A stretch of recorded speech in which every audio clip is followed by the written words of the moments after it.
You're watching India This Morning with me, Aishwarya Paliwal. Let's take a top look at what's making the headlines. Vikas Barala, the main accused in the Chandigarh stalking case, finally arrested. Barala also charged with attempt to abduct to be produced before the magistrate today. Mumbai's top school finally speaks up on the alleged sexual assault of the 3-year-old student on its premises, promises to ensure that the accused is punished.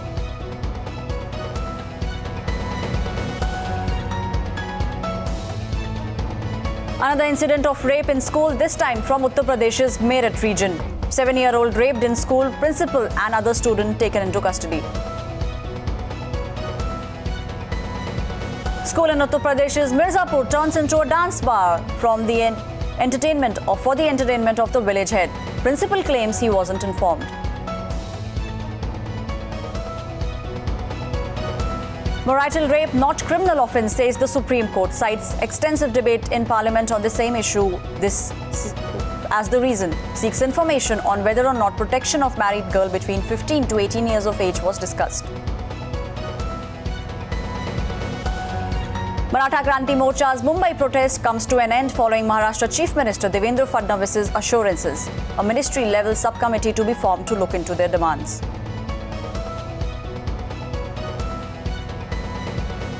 A big mirror now impact. Tamil actor Vijay finally breaks his silence over journalist Dhanya Rajendru being trolled by his fans on social media. Although he hasn't mentioned Dhanya or the attacks specifically, but has broadly spoken about respect for women.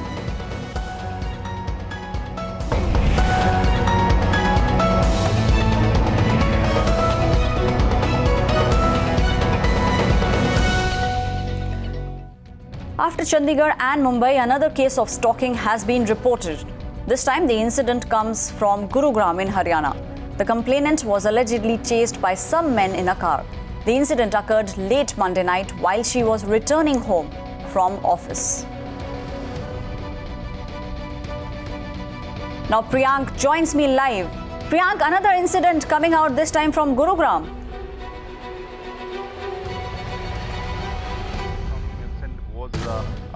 Which has been reported from Gurugram is another reminder of what happened 4 days back right here in Chandigarh. A woman who works in a multinational firm has given a complaint to the Gurugram police officials that while she was going back home on Monday late night around 11:45, she was chased by 2 men who were in a car and they even tried to stop her. The woman complainant was on her scooty and she was riding towards her home in Sector 14 of Gurugram, Aman Vihar. Later to that, when she saw that these men are trying to chase her, she cried for help, and local residents of this area who were passing from that particular location came for her help. Later on, these 2 suspects managed to flee away from the spot. She has, broadly remembered the number plates of the registration number of these 2 numbers, which has been given to the local police. An FIR has been filed at the Sector 14 police station of Gurugram, which is pertaining to stalking. But so far, there is no clue before the Gurugram police officials regarding these suspects. The complainant is in a state of shock. When the correspondent tried to talk to the complainant, the family says that she is in so much of trauma that she is not in the condition to come and talk before the media personals. But in the manner in which the incident which happened right here in Chandigarh, the complainant came out and she spoke to media regarding the conduct of the suspect, the conduct of the son of the state president of Haryana, after which the Chandigarh police officers were bound to change the sections of the FIR. Now the sections of attempt to abduction has been added in the FIR, and Vikas Barala has been kept right at this Sector 26 police station of Chandigarh. Today, the police officers will be producing him before the concerned court. What we are learning that police will be seeking a few more days of police custody during this time period. What we have been told that the Chandigarh police officials will go for recreation of the crime scene. They claim that they have found enough CCTV footage which can substantiate their proof before the concerned court. And Chandigarh police officials also say that they have found several witnesses who have corroborated. Priyank, just hold on for one minute. Just for my viewers, I would like to do a recap of this case about which you are talking. So this is the Chandigarh stalking case where the accused Vikas Barala is the son of the BJP state chief Subhash and his friend Ashish Kumar. These two were the people who chased and harassed a girl late on Friday night. Both of them will be now produced before the magistrate. They were arrested and remanded in police custody yesterday. These two are being accused of stalking and harassing a young woman, driving after a car, and now they have been charged with attempt to abduct as well. Priyank, now tell me, what is the latest in this case? See, both these incidents have happened in Haryana only. The status of women's safety in Haryana is still under, several questions, because after Varnika's incident, which happened right here in Chandigarh, once again another case of stalking of a woman who was going back home has been reported from Gurugram. We are right outside this Sector 26 police station of Chandigarh, where Vikas Barala and his co-associate Ashish has been kept since last afternoon. After around 3 o'clock, Ashish joined the probe when his father did a dramatic press conference where he received a fake phone call and he ran away from the state questions of the media. Later to that, Vikas Barala came at this police station. There are allegations that Chandigarh police officials are once again giving a VVIP treatment to the suspect. There was a SUV which was also along with the carcade of police officials when Vikas Barala was being taken to the hospital for his medical legal certificate. But the footages which we have managed to get of Vikas Barala being taken away by the police officers in the car clearly indicated that finally justice has been given to the victim. He was stuffed inside an SUV along with 4 police personnel. In the mid of the SUV, he was hiding his face with a lady's handkerchief. So that is a very good sign which we have managed to give it to people of the country, that after the pressure from the TV channels, finally the suspect has been arrested and the police officials were bound to change the sections of Indian Penal Code. Yesterday, when Vikas Barala was brought to the police station, the legal opinion was already taken, and later to that, the section of an attempt of kidnapping was added. Talking exclusively to us, the DGP of Chandigarh has also said that they have enough evidence so that they can pursue further in the case. What we know that when police officials will be taking police custody of both these two suspects, first they will be confronted with the witnesses account, they will be confronted with the evidences which has been gathered by them. Recreation of the crime scene will be done. Today, what we are expecting that in the second half of the day, both these two suspects will be taken to the local court. They will be produced before the Metropolitan Magistrate, and the police officials of Chandigarh will be seeking a few more days of police custody. This is going to be very crucial, because what we have been told by the police officials that Vikas Barala has not been cooperating with the investigation. Thanks for joining us with all those latest details in this case. Now here's a detailed report of everything that happened so far. Dramatic developments in the Chandigarh stalking case this Wednesday. After Mirana's relentless campaign to get justice for Varnika, finally the Chandigarh police wakes up. Taking a complete U-turn, fresh charges have been pressed against Vikas Barala. The drama began Wednesday morning with the police finally issuing summons to VVIP brat Vikas Barala. Barala Jr. decided to give a skip to the summons. But as pressure mounted, about 2 hours after the 11 a.m. deadline, Vikas Barala's father, Subhash Barala, called for a media briefing. Barala, still the Haryana BJP chief, took pains to drive home the message that there was no political interference in the probe, even taking occasional pot shots at the opposition. ना ही हमने किसी भी तरह की इस मामले में राजनीति की है, ना ही जांच को भटकाने का कोई प्रयास किया है। जो भी पुलिस इसमें जांच के अंदर जिस प्रकार के भी आरोप उसके ऊपर लगेंगे, उस आरोप के ऊपर कार्रवाई हो। But Barala walked out of this press conference midway after he received a mysterious phone call. Minutes later, Vikas Barala finally surfaced, accompanied by the co-accused Ashish Kumar and over a dozen of other friends and followers. The VVIP brat surrendered at the police station. Vikas Barala was grilled for nearly 2 hours. Police say that additional charges have now been pressed against Vikas Barala. In accused के खिलाफ हम 2 charges press करने जा रहे हैं. एक तो है attempt of abduction का. But opposition and activists have dubbed the entire episode as mere stage-managed optics to ensure that the state BJP chief gets a clean chit. While Mirror now lauds the police for finally taking action, there are glaring questions that need to be answered even now. The VVIP brat is in police custody after nearly a week. Crucial time lost.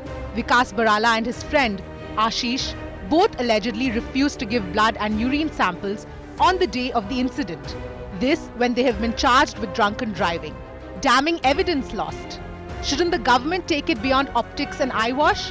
Why is there no action against BJP leaders who are indulging in victim shaming? Also, why is Subhash Barala still Haryana BJP chief? And more significantly, shouldn't an independent team now take over the probe? Mirror Now report. We also spoke to Varnika's father, IAS officer Vikas Kundu, after Vikas's arrest. Listen into what he had to say.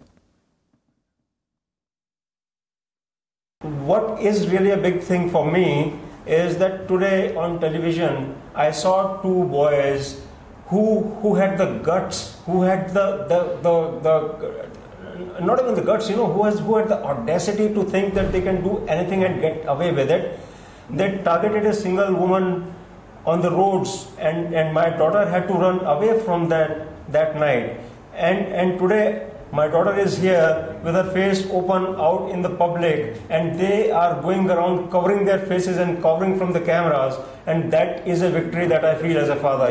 This reversal of power, and it has all been made possible by the entire number of people who have actually joined us in our fight. That is how I feel. I really feel warm inside seeing that sight, how those boys are trying to get into the armpits of the police cops, who are bringing them just to avoid looking at the camera. We also belong to a khap. We are Jats from Haryana, and the khap is called Kundu khap, and they have, I'm told they have just made an announcement. Why cannot girls roam around at any time of the day that they want to roam around? So the khaps are also changing because they're supporting us. They're there and they see why there is a basic defect in treating women as second-class citizens of this country. Varnika has also welcomed this arrest and said that her fight to make India a better place for women shall continue. My faith has been restored again, things happen like with the footage and all. I had started sort of getting a little shaken, but this is great. And great news. What do you expect next? What you are planning next? How do you see this? I'm just going to wait, to be told what I need to legally do next. But the police have done everything so far, and I'm sure they'll tell me when I need to do something. One last question. You have been setting an example for everyone, and now finally you see that, your fight, along with everyone who has been fighting with you, has finally, has proven. How do you see that, and what is your message to everyone out there who go through something similar? My message is that the fight has just begun. If we continue this movement, not this case, this is just, a part of it. If we continue the movement, cases like these will get a lot rarer. And, we are the only ones who can change this country into a safer and better place for women. Rapid increase in the shameful list of stalking cases there, whether it's the much talked about Chandigarh stalking case where a VIP's son is in the dock, or in Mumbai where a mother of two was hounded by a stalker. The question remains the same. Will this country be safe for women ever?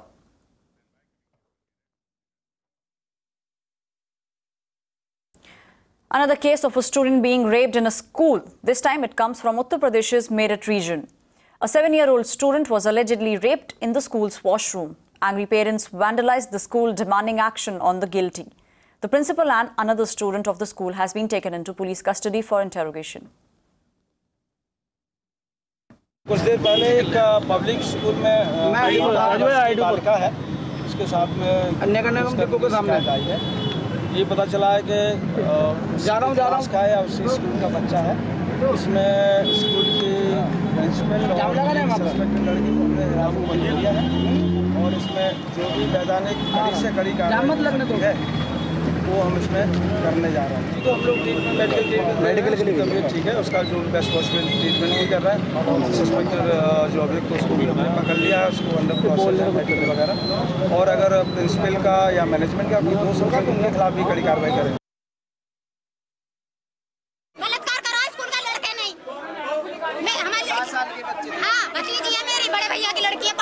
School में कौन सी class में बच्चे? चौथी में आई अब। इस school में कौन सा घटना कर रही है? वो भी कह रही भैया, वो पहचान नहीं सक रही। दोनों कह रही मम्मी मैं टॉयलेट करने गई थी, मुझे टॉयलेट में ही बंद कर दिया दरवाजा वहीं पे।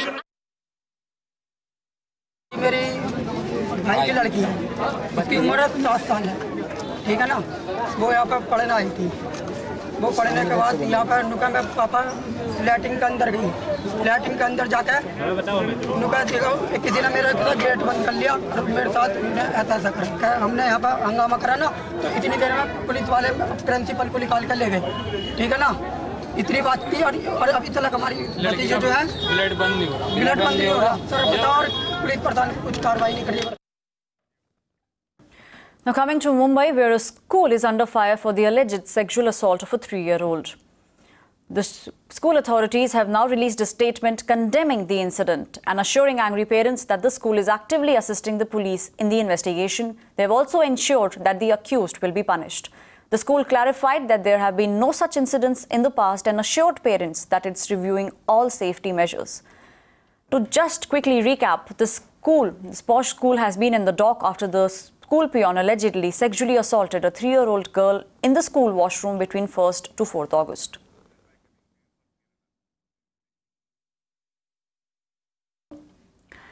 Bleeding, suffering a brain hemorrhage, Murugan went from hospital to hospital for 8 hours but was denied treatment by 5 prominent Kerala hospitals, due to which the 46-year-old succumbed to his injuries.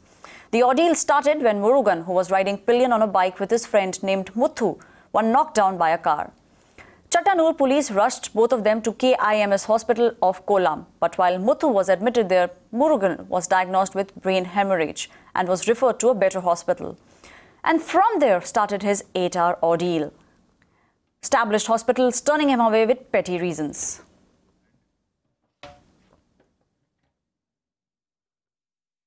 A case of apathy there. For 8 hours, Murugan had to go from hospital to hospital, and each hospital denied him admission on petty excuses. Vivek joins me on the phone line. Vivek, 8 hours of ordeal for someone who had a brain hemorrhage. Absolutely true. Nearly 7.5 hours of 7.5 hours he had to fight with his life, right from Kollam to Trivandrum. This incident happened on Monday night around 10:30 p.m. in the highway in a place called Kottayam near Kollam, in Kollam district, and he was taken to KIMS hospital where he was diagnosed with brain hemorrhage. Since there was no ventilator facilities there, he was taken to Mediterranean hospital in Kollam, but they too declined to admit him, claiming that there was no surgeon. Following this, he was rushed to Med City Hospital, which we know is a super specialty hospital in Kollam, where doctors refused to admit him. They say that there was no ventilator facility over there. But we need to understand this is a super specialty hospital, and they're supposed to have a standby ventilator at any cost. And also, a doctor who was there, the duty doctor who was there, it was very clear in the CCTV footage that he went there and he just came back denying treatment. At least, there was facility inside the ambulance he was being taken. Even then, the doctor refused to treat him. He was then brought to Thiruvananthapuram Medical College, which is around 65 kilometers away from this place. Where also, you should understand, the Trivandrum Medical College is one of the oldest and and the state-of-art facilities, and where also there was no ventilator facility. After this, he was denied treatment over there, and then he was taken to SUT Hospital in Thiruvananthapuram. Here too, they claimed that there was no neurosurgeon and denied him admission. Later, he was brought back to Kollam to Azizia Medical College, which also rejected him his admission for the same reason. He was then taken to the same hospital, the Med City Hospital. There too, they asked whether there was any bystanders, but those people who were accompanying him in the ambulance said that they are ready to be bystanders, but still the doctors did not heed to it. And after that, he was on the way to Kollam. He was taken to the Kollam General Hospital at around 6 a.m. On the next day, early morning around 6 a.m., that is on 7th morning, he succumbed to injuries and he died. Right, Vivek. Thank you so much. Case of medical apathy. Thank you, Vivek, for joining us on this story. Activist and convener of the Narmada Bachao Andolan, Medha Patkar, has been arrested by Madhya Pradesh police. Patkar, who was protesting along with outseats of the Sarovar Dham project, was on her way to Dhar village when she was arrested. The police say Patkar was arrested because she violated curfew, which was already in place in Dhar village. Patkar, however, says that an indefinite fast and struggle for those displaced by the project will continue. Maduresh joins me on the phone line now. Maduresh, Patkar being arrested because she was standing with those who were displaced by the project. Yes. Medha Patkar is the leader of Narmada Bachao Andolan, which spearheads the struggle of the oustees who are affected by the Sardar Sarovar Dam.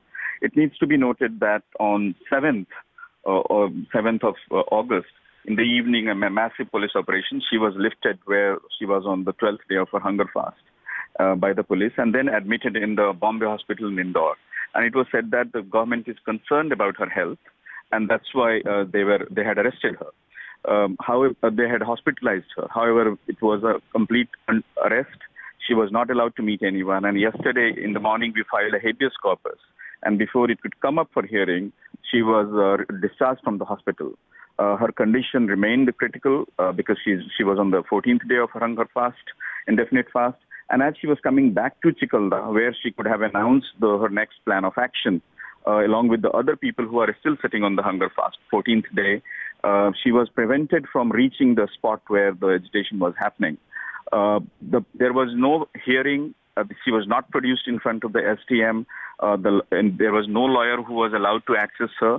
All she was straight taken to the Dhar jail, where she was brought in there, and an order was handed over. So it's wrong to even say that they were given a chance and they asked her to furnish a bail bond or anything.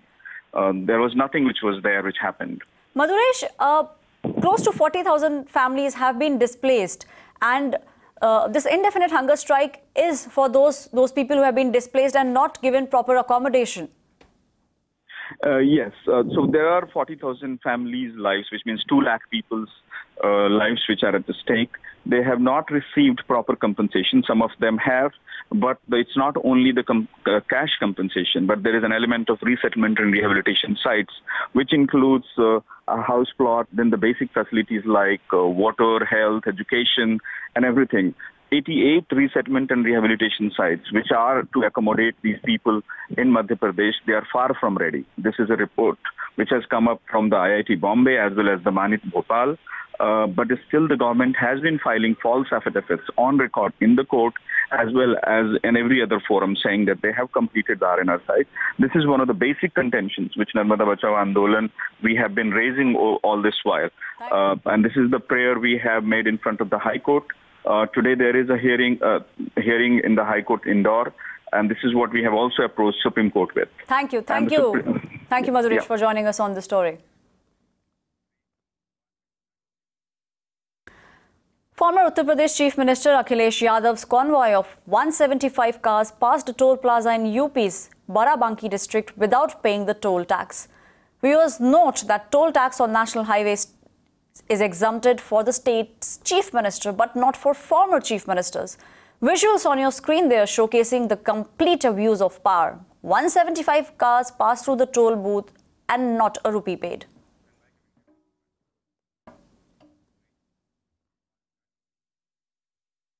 That's all the time we have on this bulletin for you. For more news and updates, keep on watching Meerut.